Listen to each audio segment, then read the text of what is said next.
Regardless, it's like, I don't feel like before y'all know the story, like learn the story first, learn the factual parts of the story first, and then come at me and be like, yo, you need to fix this and fix that if that's what you feel like I did. But instead I'm being torn down for a narrative that's like, now I'm the poster boy for I don't like black women. But anyways, let's get into this. I want to get into this because it's very important for me to just say this. I'm not here to bash this woman. I'm not here to come down on this woman. I'm not here to disrespect her or throw her under the bus, but it comes to a certain standpoint where I just can't let my character be assassinated for things that are not even really true, like and for falsified narratives and information. Let's start this off. When the original report came out, and it was a TMZ report about this, that, and the third, and there was gunshots in Kylie Jenner's house, and Tory Lanez goes to jail. They gave y'all all the facts of the juice of Tory Lanez going to jail, and this, that, and the third, and Megan getting arrested, and da-da-da-da. 2 days after that, I get a call from Rock Nation that says, yo, we heard you're gonna make a statement about what happened, and it'd be in your best interest if you don't make that statement. So I'm like,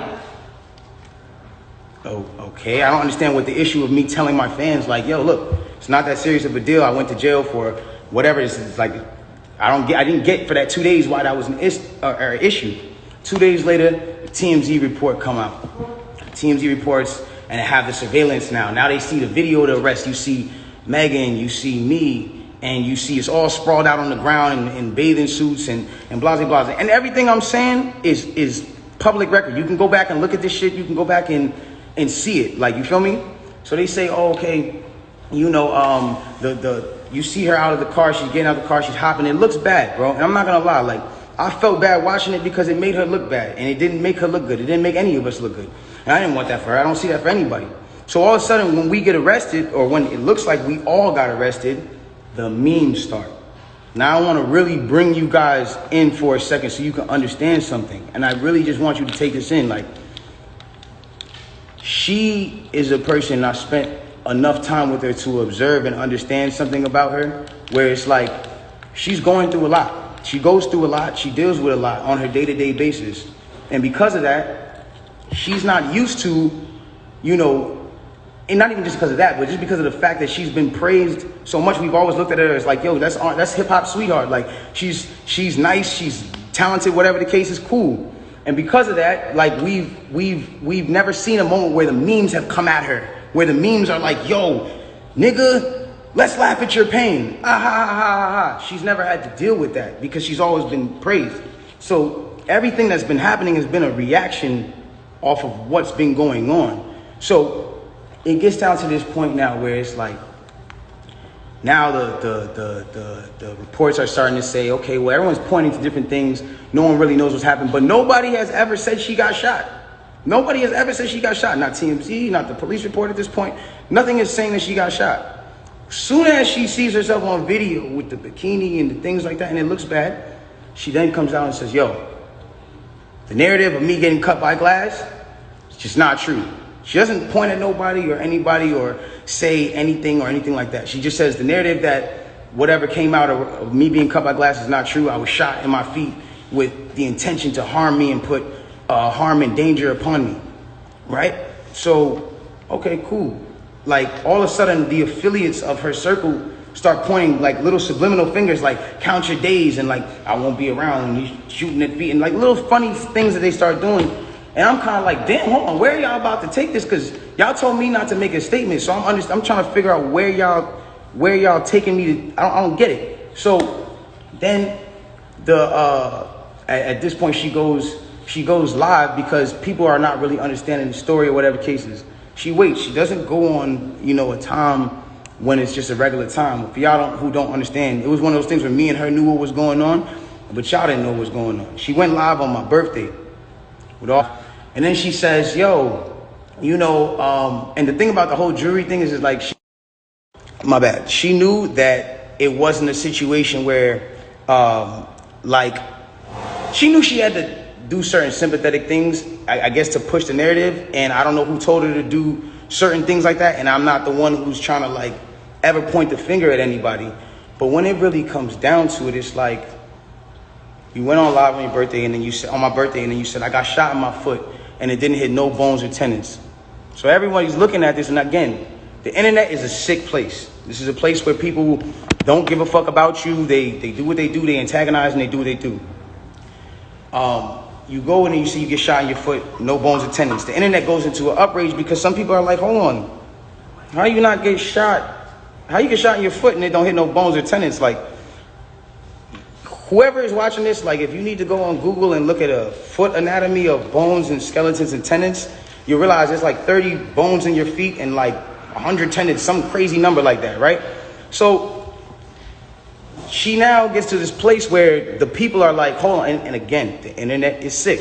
The internet starts coming at her and saying, yo, show your feet, because we're seeing you at DJ Khaled's house and you're on your tippy toes, and then we're seeing that you're, you're here and there, and they're antagonizing her. They're brutally coming for her and not giving her, I guess, what it is that she needed.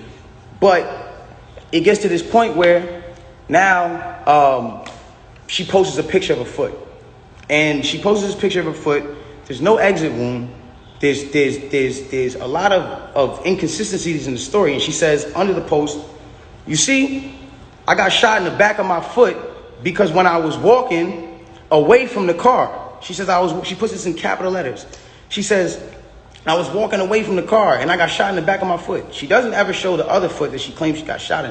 And I'm not trying to, again, I hate that this is coming off like I'm trying to come for her and whatever cases, but this is what I'm having to endure and watch when I'm knowing certain facts.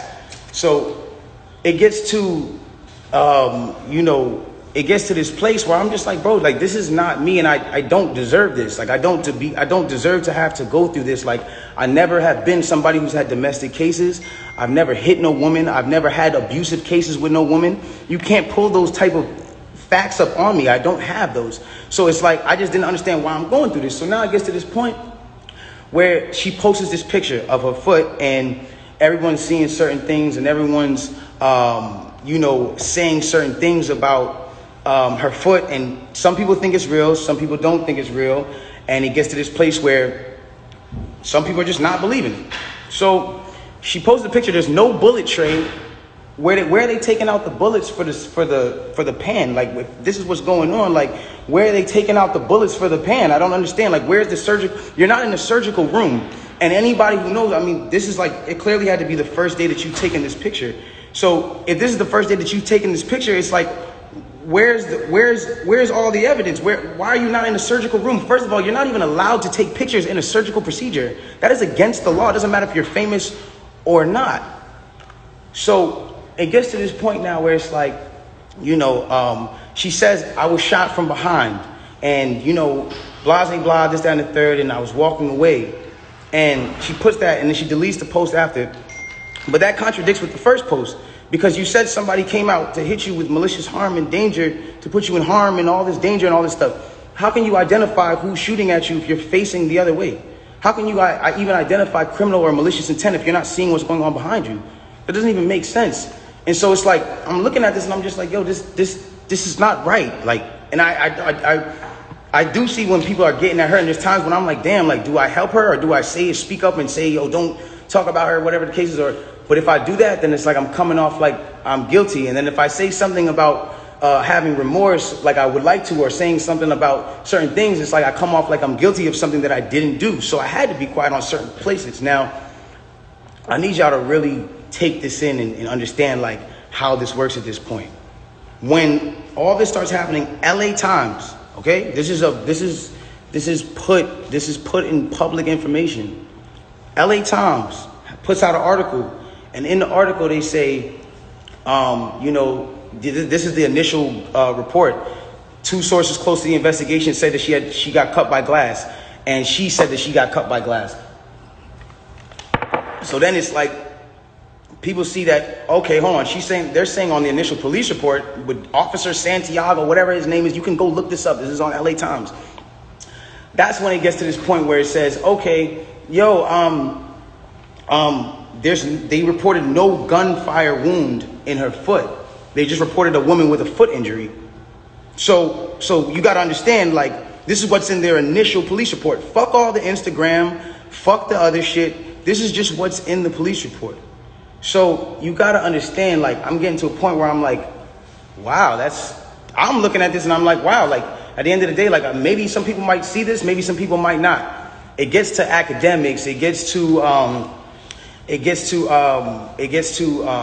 academics. It gets to Hollywood Unlocked. It gets to certain places, right? And she comes out with this tweet that says, "Keep talking, and I'm gonna stop sparing you." It's like, my love, I have not been on the internet for 3 months. I have not been on the internet for 3 months. And then 30 minutes later, she just goes on live. And it's like me telling you, yo, keep talking, my nigga, and I'm gonna slap you. And then I just slap you. It's like, you didn't do anything for me to slap you. I just slapped you. So it's like, who was talking to who? Who are you saying to keep talking to? I don't understand. Whatever. It gets past this point. And it gets to a place where now she says, I'm gonna stop sparing you, whatever the case. She gets on live. Now, because it got on academics that there was no gunfire wound on the initial report, everyone starts going to her page. Again, she starts reacting to certain things. Now, I'm going to say one thing. I'm not getting mad at her or whatever it is, because I understand that she is dealing with a lot. Like, when it comes down to, you got to understand, she lost both of her parents, and I do sympathize with that. I lost my mother, and when I lost my mother, I realized one thing.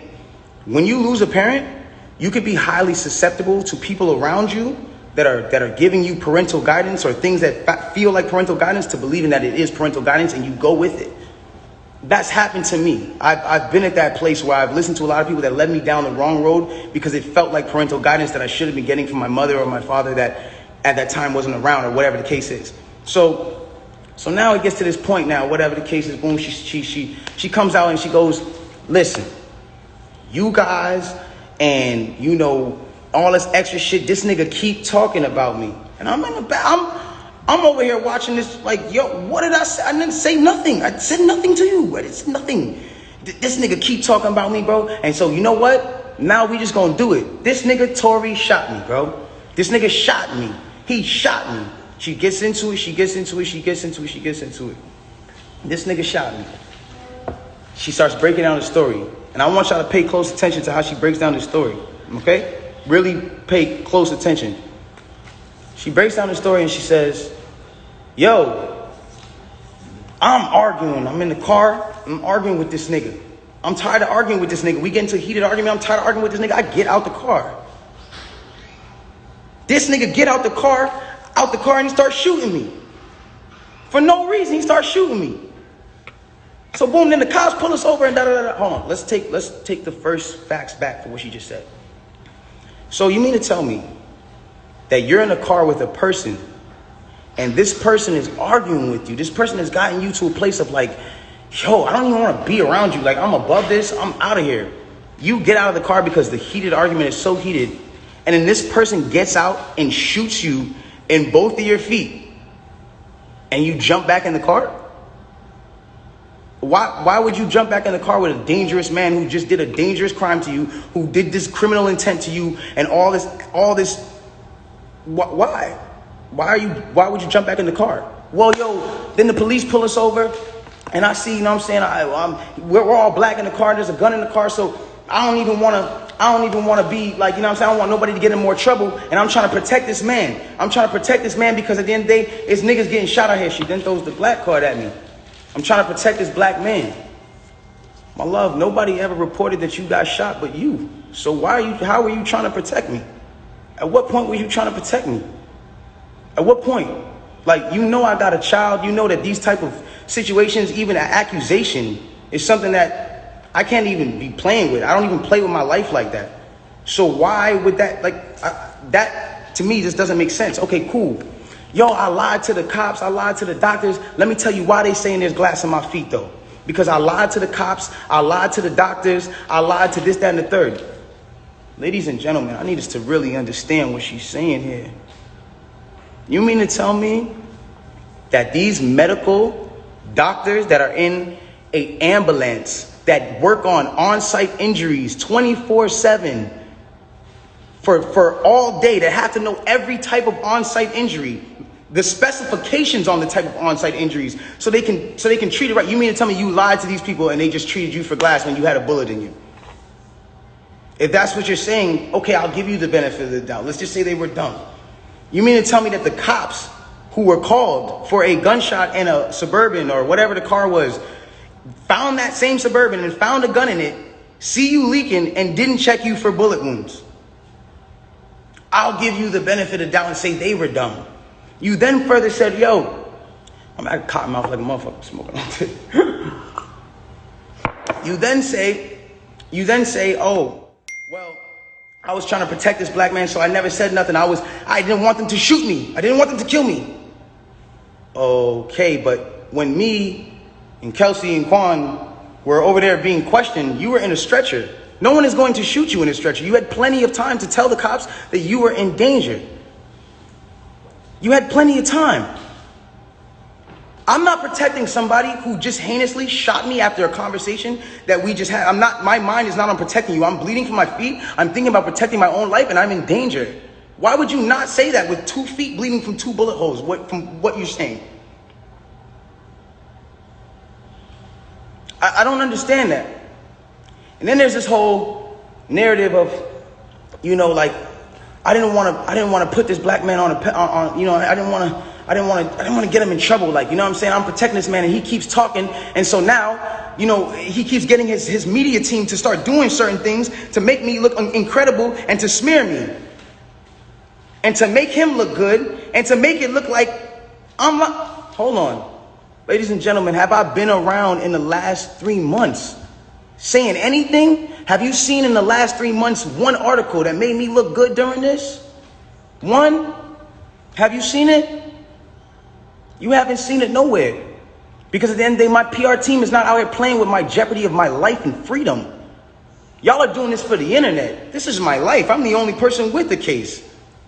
So at the end of the day, when you sit here, y'all, like, I'm not going to jeopardize my son. Even if I know, regardless of what I know, it will come to light, and the truth will come to light. And no issue with that. I have no issue with that. But I need y'all to understand, like, I'm a human being, bro. Like, this shit hurts, bro. Seeing my friends, people that I had on quarantine radio, be people that were just like my real, like, at least people I thought were my friends, like people I thought were like cool people, like, you know what I'm saying? And it's like, yo, everybody just shunned me. I showed everybody love at the top of the year. Everybody was on quarantine radio, hee hee ha ha ha. And the second y'all have an accusation, not even evidence, niggas just come bash me. I'm somebody who just, I don't get a say. Then I understand. Sometimes the way I move is unconventional, you know? And I came to a place where I was dealing with so much just talk and heat and just people coming at me that I made music because I was like, this is how I can speak through what I gotta do. This is how I can. We get so mad about artists making songs about the same thing: money, chains, and cars. So when a nigga comes out and says his true passion, puts his true heart, his emotions, the pain that he's dealing with his baby mother, his child, when a nigga goes and does that and pours his emotion into the tape, or what, he wrong? I'm wrong? I get shunned off. They took me off of every single playlist. They took me off of every playlist. They didn't want my story to come out. They didn't allow my story to come out because it came off insensitive. I want to speak on this. I don't ever want anybody to ever think that I've been insensitive to Breonna Taylor. I marched 9 days straight in Miami for her and George Floyd. I would never, bro, I've mourned this woman as well. And everyone said, listen, we're mourning a black woman today and you dropped an album? How dare the disrespect? Guys, let's bring this back. That day that I dropped that album, my mom, that was her birthday. And that was also the day she died. So I was also mourning a black woman. My mother. That meant a lot to me. My name is Daystar. I'm her youngest son. That meant a lot to me. And all I was doing was giving a truthful album about what I'm going through. And I thought that people were going to be able to hear it and feel me. But they didn't.